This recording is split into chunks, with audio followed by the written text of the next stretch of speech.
I challenged 7 lucky subscribers to a high-stakes poker showdown under the lights to see if they have what it takes to dethrone me, Wolfgang, one of poker's top content creators, and walk away with all my chips. Merry Christmas, everybody.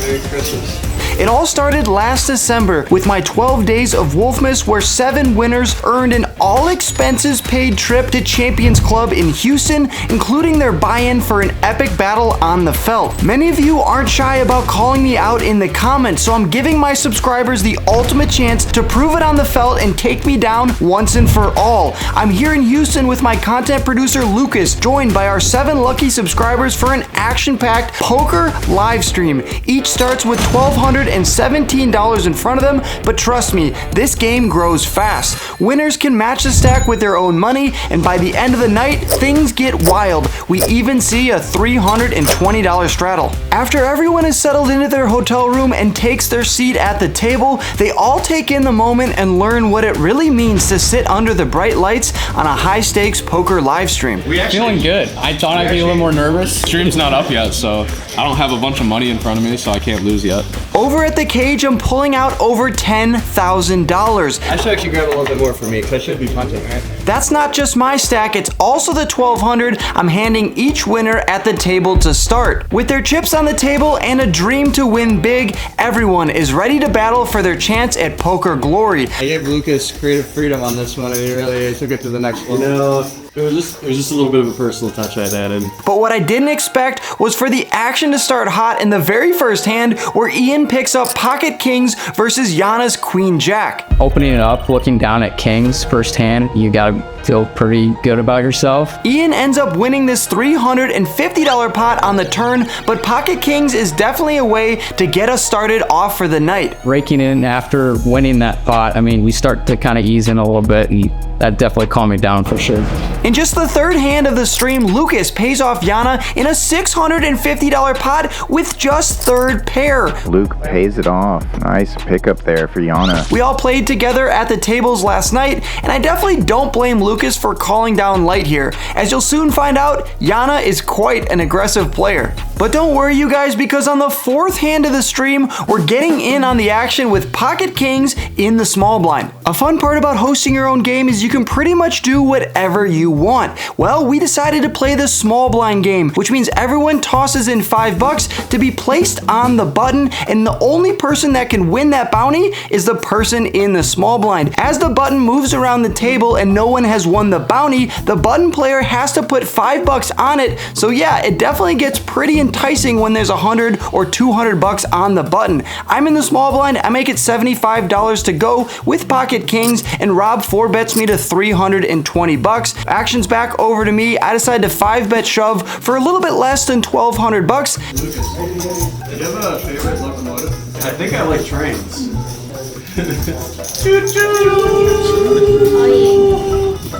All in from the kings. And Rob finds the call. Right off the bat, I got into a massive pot versus Rob. I did something weird where I knew I could jinx myself by pulling out a bang sticker preemptively. Ace king versus kings against Wolfgang. That was kind of tough because I got it in very bad. We're gonna run it 2 times, and the first board comes 10, 3, deuce, 3, 10. We're gonna win that half of the pot, and the second board unfortunately comes ace, jack, 9, giving him a top pair. And luckily I sucked out on the second board and didn't lose my entire stack. I was like, thank God I don't have to rebuy.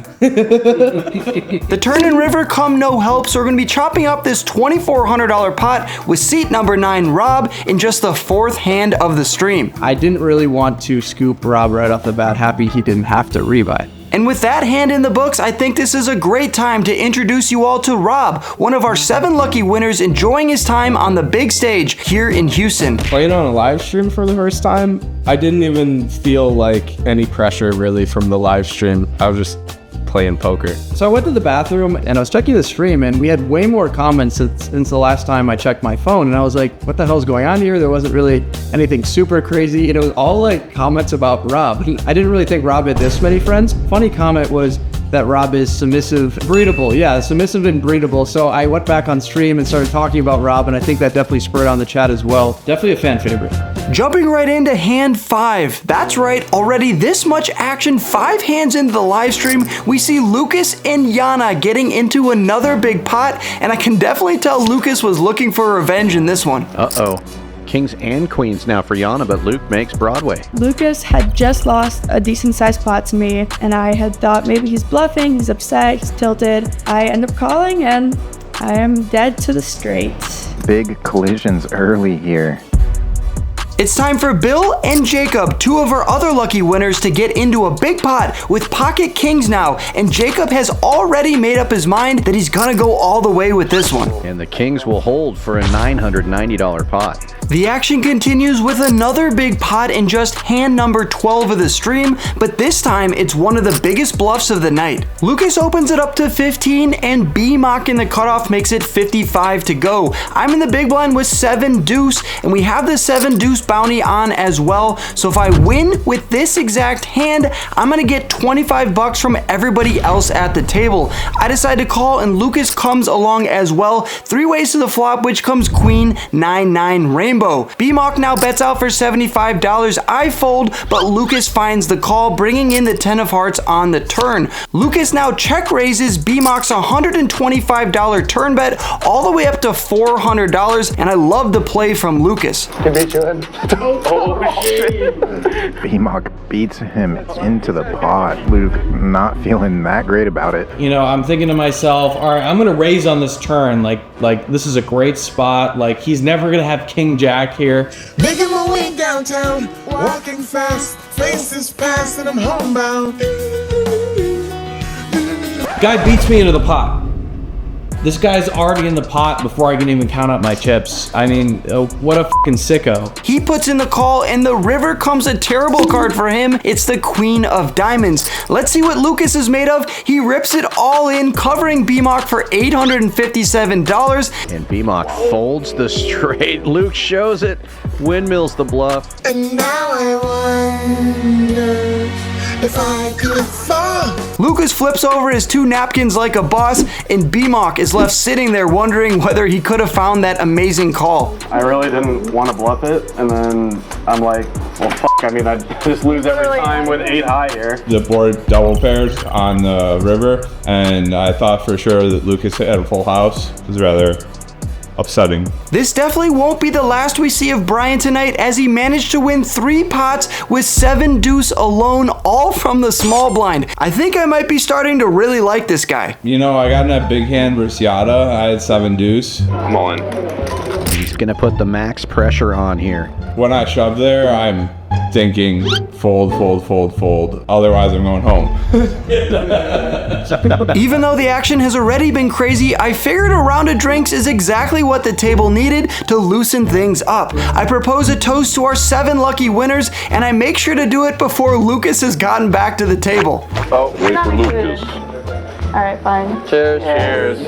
Santosh gets active from the +1 in this next hand, where he raises it up to $55 with ace deuce of clubs. Unbeknownst to him, Bill has picked up the sharp tops, and he makes it $200 to go, and Santosh calls. Off to a flop they go, heads up on an 8-4-3 board, and Santosh decides to check call a $275 c-bet from Bill. He then goes for an insane play and uses the king of spades on the turn as a scare card and rips it into Bill for $577, but he gets snap called. Obviously, Bill has the overpair. They run it once, and the river comes a 6 of hearts, meaning that's our first elimination of the 12 days of Wolfmas live stream. Santosh hitting the showers, going for a crazy bluff. You love to see it, but unfortunately for Santosh, his amazing play did not get rewarded because Bill has the best hand in poker. I then organize a huge surprise for the stream viewers by inviting out Musty, Rocket League's biggest content creator, to present me my brand new Wolfgang chain. Custom chain and pendant. There's logo on it. Yeah, I know the chain is super flashy, and although I won't be wearing it grocery shopping at Trader Joe's, I thought it'd be cool to have a sick pendant to wear on live streams and bring me run good in future deep tournament runs. Don't worry, I promise the rest of my bankroll is safe in good investments. So when Musty brought up that chain, I thought that was one of the coolest things that I've ever seen. I love sparkly things. I like anything that shines. So when they brought it in, I did think it was very beautiful. None of my friends have chains like that with the big old head wolf set on it. Musty decides to stick around for a few hands in Santosh's spot, gets instantly coolered by Ian's set of jacks, and then heads out to make more room for Jake, one of our 7 lucky winners last year, who decided to fly back out and join us once again. With a fresh new chain around my neck, you know that's gonna bring me some good luck as we pick up pocket jacks from the small blind. Remember, I have an extra bounty given the fact that there's a bunch of money on the button that I am the only person that can win. So when Yana opens it up for 15 and there's a call over to me, I decide to 3-bet large to 75 bucks. If I take it down pre, that's great, I win a bunch of money, but Yana's a sticky aggressive player and finds the call with ace-9 of diamonds. Going heads up to a 6-5-4, 2 clubs flop, I start with a check and she checks behind. But when the turn comes the 8 of spades, I have to get value and protect my hand.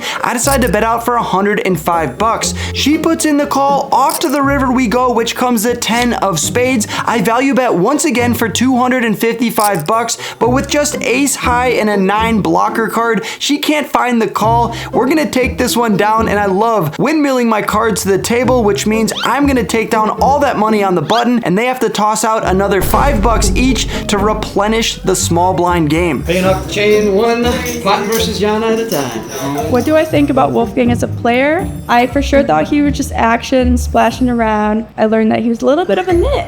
In hand number 34, we are once again gonna battle with Yana. She's definitely built quite the reputation around here, even though we're just on day 1 into the Wolfmas trip. I've been playing poker for a few years. I've been around it my whole life. So I like to play the player and not the game. Yana letting him know she's not going down without a fight. She doesn't appear to be afraid. And Yana getting aggressive here with 9-4 in position. Don't even need to see what her cards are. And I think these boys are tired of it, but she's going all in. How many times have you done that tonight? So my cards don't matter if I know who I'm up against, and that's the simple truth. Now that we know exactly the type of player Yana is, I know what I need to do in this hand. Off to a flop we go, which comes ace-jack-5 with 2 hearts. Yana bets out for Cinco de Mayo, and I want to have a fiesta with her. I put in the call, leading us off to the turn, which comes the 4 of clubs. Bang, we turn 2 pair. She continues to bet for 150 bucks, and now with 2 pair, I think I have to raise it up and get more value. I make it $400 to go, and she doesn't love it, but eventually she puts in the call. The pot is ballooned up over $1,000, and the river now comes the 3 of spades. When the action's on me, I bet out for a trivial $75, looking to get called light by any of her 1 pair holdings from the small blind, and also this small bet might induce her to go large here as a bluff, but at the end of the day, she just tosses in a call. I turn over my 2 pair, and I'm taking down a $1,300 pot in hand number 34 of the stream. In the very next hand, Lucas calls down Brian with just 3rd pair to make sure he wins the small blind bounty. And with that $760 pot in the books, that brings us into our first standings update of the night. Take that. Oh my god. Ian's at the top, Yana's at the bottom, but look at 2nd and 3rd place. Wolfgang Inc. showing these subscribers we came to play. It's not going to be so easy to take our money. But both of us can't be on top for too long, as one of us is going to take a big hit in this next hand where I 4-bet Lucas with pocket queens from the big blind. Lucas has position on me, and he ends up calling my 4-bet from the hijack. Well, maybe he has a good hand, or maybe because he edits about 8 to 10 hours a day of my videos, he thinks he has an edge on me and wants to take it to the streets. The flop comes king 4 deuce, and there's 600 in the middle. I decide to lead out small here for 1/3 the size of the pot, and Lucas puts in the call. With $1,000 in the middle, the turn now comes the 6 of spades, and I'm left in a tough spot. I'm out of position here. There's 1K in the middle. I have 1,600 in my stack. When in doubt, Cinco de Mayo it out. I make it $555 and Lucas goes into the tank. He eventually puts in the 555, leading us off to the 4 of clubs on the river, and now what do? I have Lucas covered. He has around 955 in his stack, which is around half the size of the $2,100 pot. Do I just rip it all in here and hope he doesn't have a king and somehow finds a call with jacks, 10s, or 9s? Or maybe the better option is to check it over to Luke and see what he does and evaluate from there. That's what I decide to do. If he rips it all in, I'm gonna be in a gross spot, but I'll probably have to call, given the fact we're on a Wolfmas live stream. Luckily for me, he checks behind, taking it to a showdown, and I turn over my queens. Lucas had pocket 9s, so he got sticky on the turn there, check behind on the river, and we are getting rewarded with a massive pot here, $2,100 coming our way. And then right after that, I find myself in a weird spot on the button with 7 deuce off.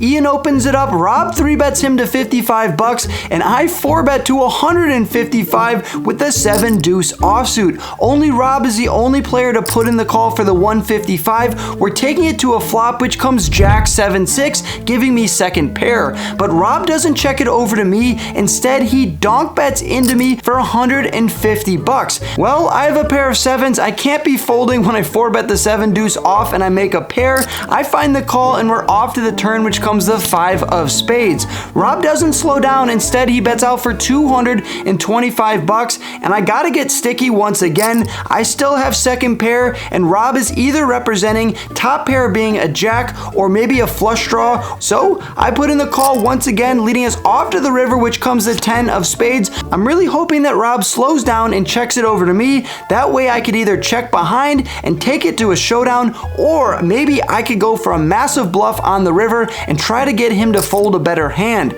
But that's not what happens. Rob fires out for $300 and I go into the tank, just trying to think about if this is ever a bluff. I think about it for a little bit too long, which makes Rob antsy, and he ends up showing the 3 of clubs before I even decide what to do. You're so wrong about what I have, it's crazy. The 3 of clubs makes absolutely no sense. Now I know he can't have 8-9, he can't have ace-jack, he can't have a set of 7s, 6s, jacks, 5s, 10s. There's just a lot of hands he can't have. The only hand that really makes sense would be like jack 3, but with a lot of bluffs out there and missed diamonds, I think I gotta find the call now that he shows me the 3 of clubs. I put in the 300 bucks, and of course Rob turns over the jack of clubs. Oh, hey, give me a bang sticker. What a great play from him, knowing I have the 7 deuce and he's good with the jack 3. He shows me the 3 of clubs to milk out another 300 bucks out of Wolfgang the heifer. I need an ice pack for that one. I started feeling comfortable when I took Wolfgang to Value Town with jack 3 suited against his 7 deuce. That was the point where I was like comfortable enough, I felt, to play in the game and like really got used to the stakes and everything. Before everyone got down to Houston, we had a group chat with all the winners, and Brian kept on insisting on one thing and one thing only: Malort. For those of you who don't know what Malort is, it's an infamous Swedish liqueur here in the Midwest, and Brian could not stop talking about it. He brought shots for everybody so he could share his favorite drink with everyone down here in Texas. But what was I saying? Yeah, the Malort wasn't that bad.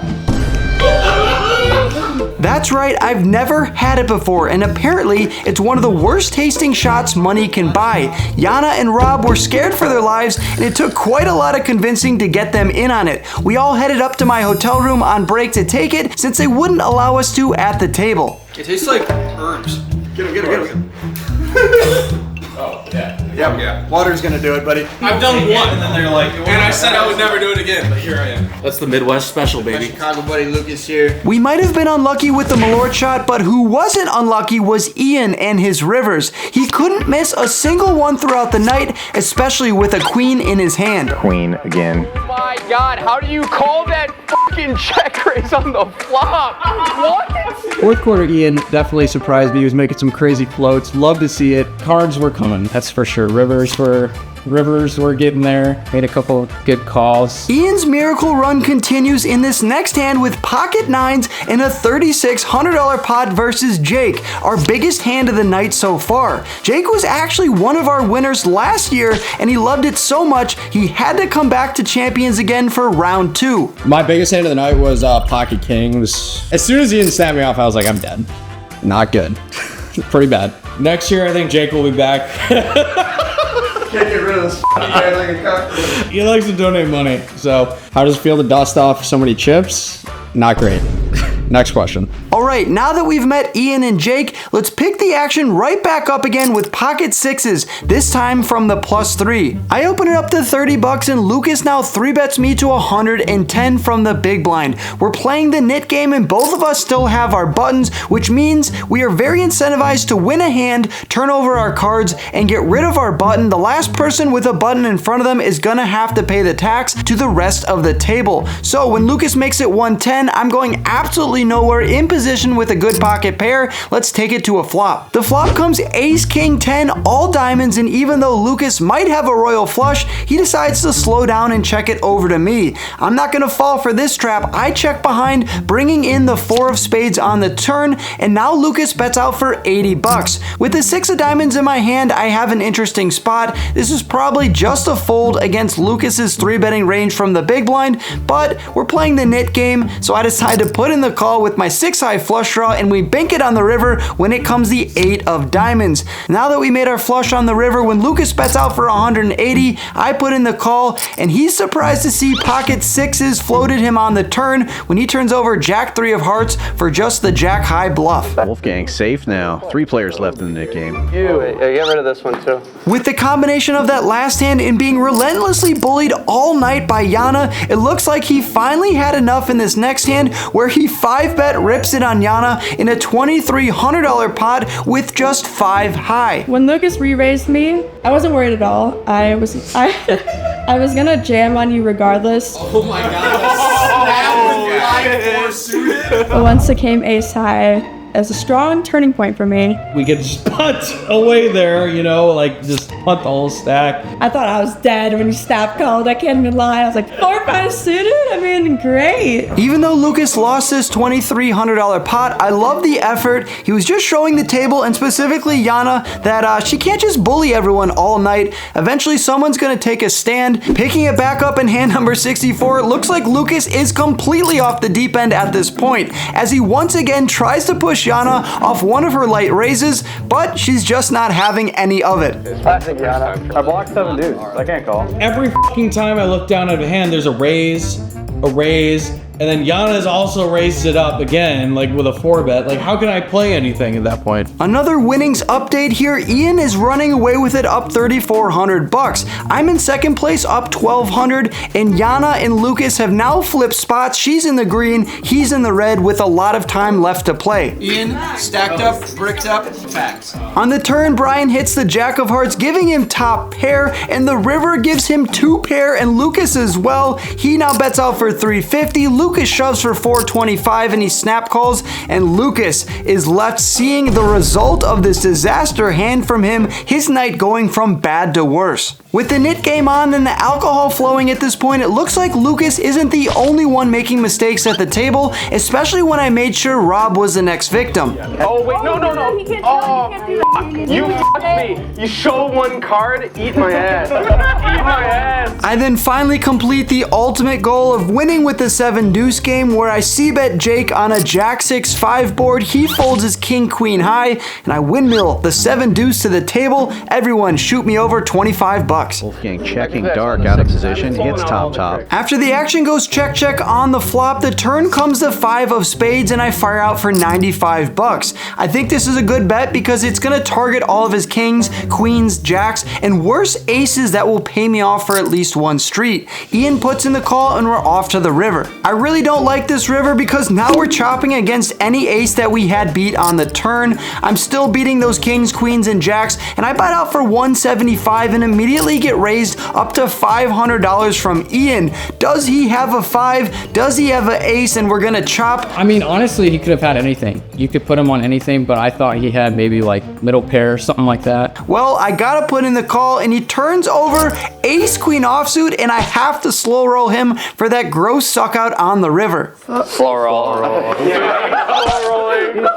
so bad at slow rolling. Pocket kings have been hot tonight, but if anyone can lose with them tonight, it's definitely Lucas. But luckily for him, Brian's pocket sevens go down in flames here, and that was a pot that Lucas needed badly. In this next hand, Jacob opens it up from under the gun, and Yana, who's been playing aggressive all night, 3-bets him to 60 bucks. I'm in the small blind with none other than 7 deuce of clubs, so we got the small blind game on and the 7 deuce game on. I'm not going to be calling a 3-bet out of position. Instead, I come in for the nasty 4-bet to 225 bucks. At this point, I am putting a lot of consideration into the fact that he's in the small blind, and I think he could be doing it a lot wider. Jacob folds, but Yana calls. I expected nothing less out of Yana, and we're taking it to a flop which comes ace 9-3 with 2 hearts. I bet out for 175. I'm gonna have all the strong aces in my range here, and Yana has never seen a flop that she didn't like and puts in the call once again. We're off to the turn. The turn comes a 6 of clubs, and I think at this point, now that I pick up the 7 high flush draw,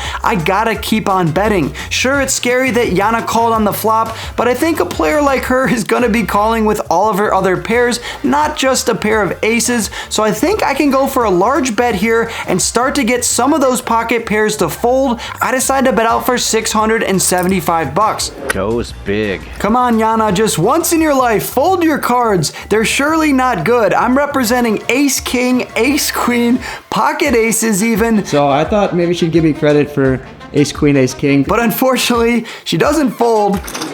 She doesn't call. She shoves on me for $1,865. She jams it. All in. He might be getting the right price here with the draw. No respect for me, decides to rip it in my face. There's a high chance I call here. The second I didn't get snapped, then he was good. I know this was a random Wolfmas giveaway, but I feel like we just found a superstar in Yana. No matter what, she's always putting the pedal to the metal. I decided I wasn't going to fold my hand, but I also didn't want to call and then see a scary river, so I'm gonna put the money in now. But at the end of the day, I just have 7 high. Even if I make a pair of 7s on the river, it's probably not good, but I'm filming for a short. I'm on the Wolfmas live stream. I gotta put in the call. I can't be a nit. Okay, let's just get the money in. Maybe I'll spike it on her and I'll redeem everything she's done for the entire table. We're running it one time. We have no idea what she has, and the river card comes the queen of diamonds, so we're left with just 7 high. But instead, I give her another $1,000, which is not ideal. I got it in bad and got punished by Yana. Our tail is between our legs, and what does she show? Surely it's got to be an ace at this point, or maybe a set.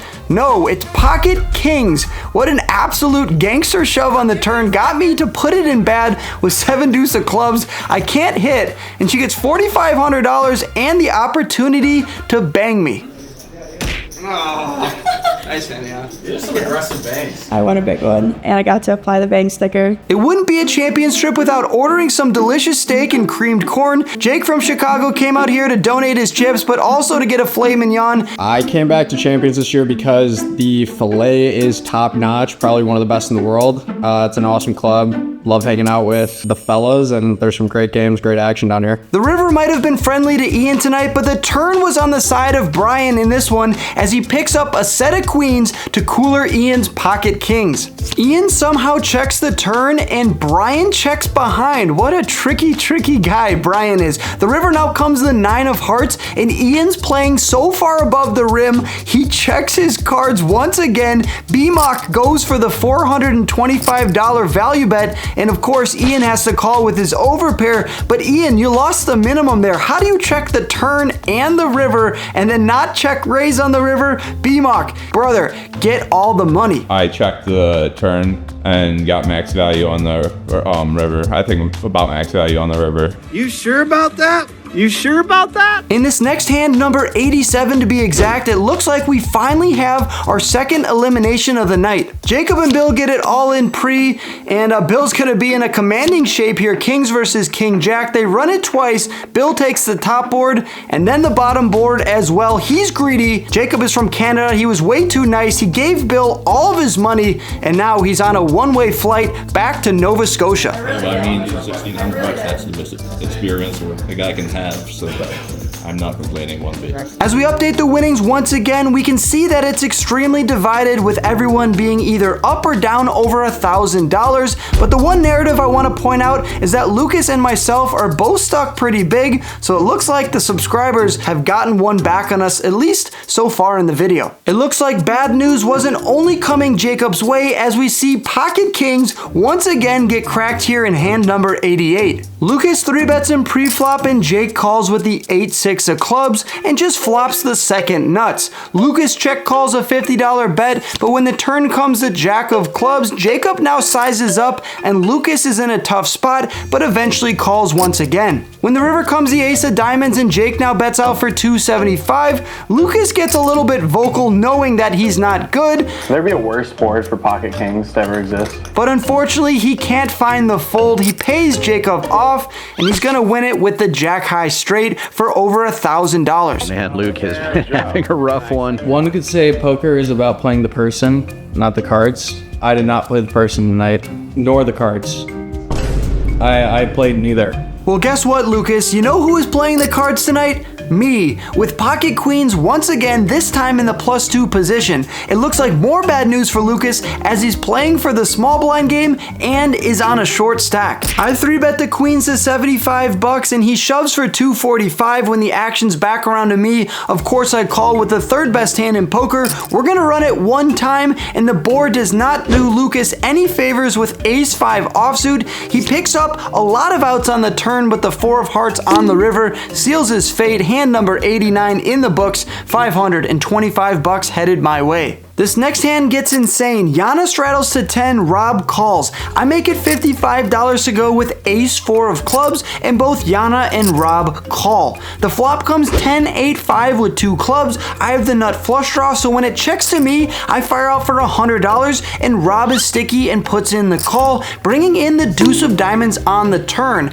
I now pick up a gut shot to the wheel. I still have the nut flush draw and an overcard to the board, so when Rob checks it over to me for a second time, I take the liberty to fire out big now for $225, but that doesn't deter him in the slightest. He has something he wants to see a river with and puts in the $225 extra. The river now pairs the board, coming the 5 of hearts. I really don't think this changes too much. I don't think he's floating me on the turn with just a naked 5, so when Rob checks it over to me and I'm left with just ace high, I surely am not going to be good if I check it behind. I gotta go large here, and I decide to go for a Super Cinco de Mayo.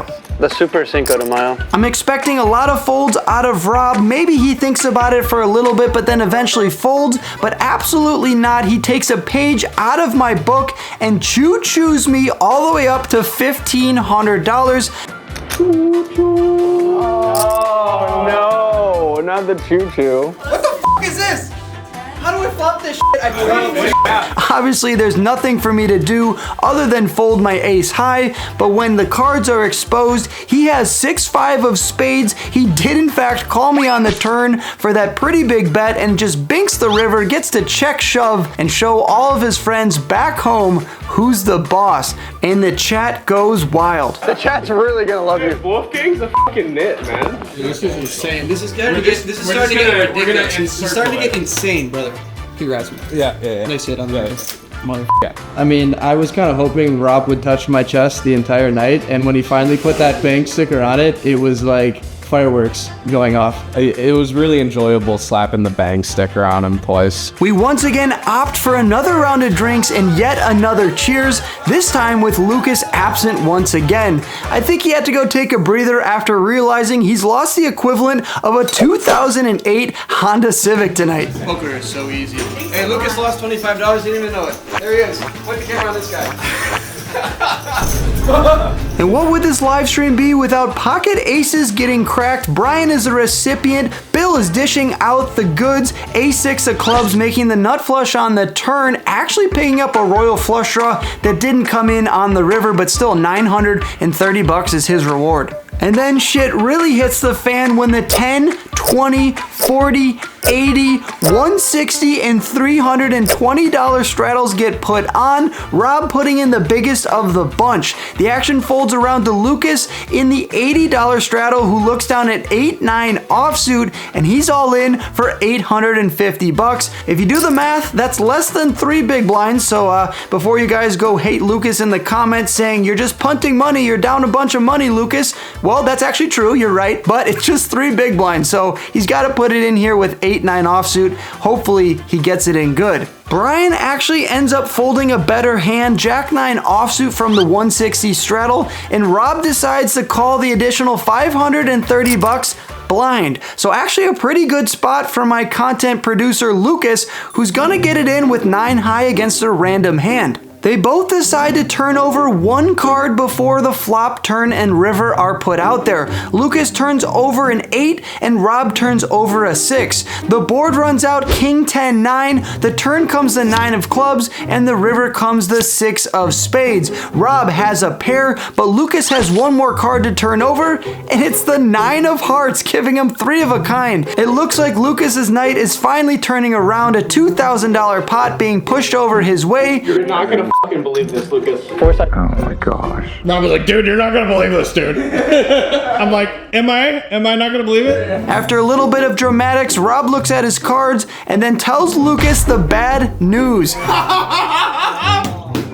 He turns over the other 6. Lucas gets the doom zoom cam, and Rob is taking it down with a full house, 6s full of 9s. What a blind hand to look down at. GG's, Lucas. GG's. How does that make you feel? Sorry. My son will be eating ice soup for a while. That's mainly because I ran like complete fucking dog shit on the stream. This next hand's a little funky, but bear with me, you guys. Jake opens it up to $30, and I look down at the best hand in poker, pocket aces from the button, and given the fact that there's a ton of action at the table, I decide to go for the limp re-raise. I call the $30, hoping that someone behind me raises it up and I can spring the trap. It's a funny move. I'm definitely a little bit too young to be doing this. Usually you have to be above the age of 60 and probably have a coffee in your hand, but I'm gonna try the move here and I get punished. Everyone behind just calls. So we're going 5 ways to a flop, and it comes pretty connected, 9-8-5 rainbow. Andrew Voden in the big blind bets out for $60. If you guys don't remember Andrew, he played on the live stream last year as an alternate. He's one of my friends in the Houston area, and he has a YouTube channel, so he's always good action. And plus, look at the hat he's wearing. He supports the merch. If you guys want to get some, go to shopwolfgang.com. The link is down below. He bets out for $60. Rob calls, Jay calls. I'm not going to raise here with my aces now that we're 5 ways to the flop, and Bill calls as well. Still, the turn pairs the board, coming the 5 of hearts, and all things considered, I kind of like it. I now beat 8-9. I have an overpair. It's a pretty good situation to be in, but still, 5 ways. Someone could easily have a straight or maybe a full house at this point, and Andrew decides to bet out for $850. I'm in a weird spot here. My hand is severely under-repped. I know how Andrew plays, and because he's a good player, he's gonna have a balanced range here of some bluffs with a lot of value. I decided to call for $850. Don't kill me just yet, you guys. Bill folds, and we're heads up to the river. The river comes the 5 of clubs. Bang! We river a full house.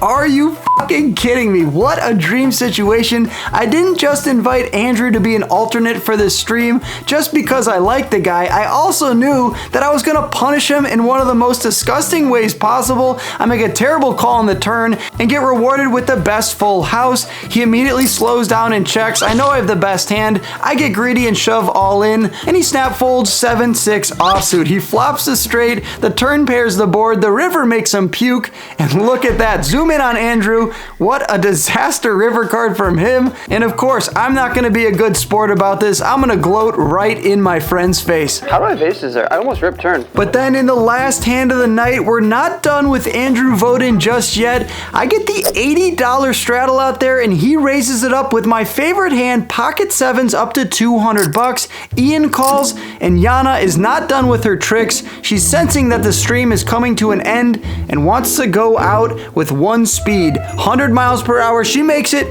$900 to go. Action folds back around to Voden, who shoves it all in for 1905. Yana calls with ace-jack of clubs, and just like that, we're in a flip situation with my favorite hand with one of my good friends in a $4,100 pot. Who's gonna come out on top? I am a run it once for the rest of my life. I run it once, always. Yana only runs it once. Andrew, you're gonna have to hold. This is a big one, and the board does not cooperate. Ace 10 8 almost all but seals his fate. The Queen of Hearts comes on the turn, and the 9 of Hearts on the river. Hand number 106 is in the record books. Yana taking this one down with ace jack of clubs. Bang! Running it twice does reduce variance, but running it once is better. It's how the cards are supposed to be played out. Just run it once. With that last hand in the books, let's see how everyone stacked up. There was a ton of bloodshed, but Ian, Rob, and Yana all made the most amount of money, up over $4,000 a pop. I ended up losing just south of 1,000 bucks, but it's going to a good place. At the end of the day, I gave $1,217 to all 7 of my winners, plus Lucas, and everyone gets to keep that, plus all of their profits. What am I going to do with my winnings? Possibly go to Rivers and win some more. Funded the honeymoon today, so that was huge. It was just a lot of fun. But the night's not done just yet. I want to give everyone the full Houston experience and bring them over to a karaoke bar where myself, Lucas, and Jacob get after it.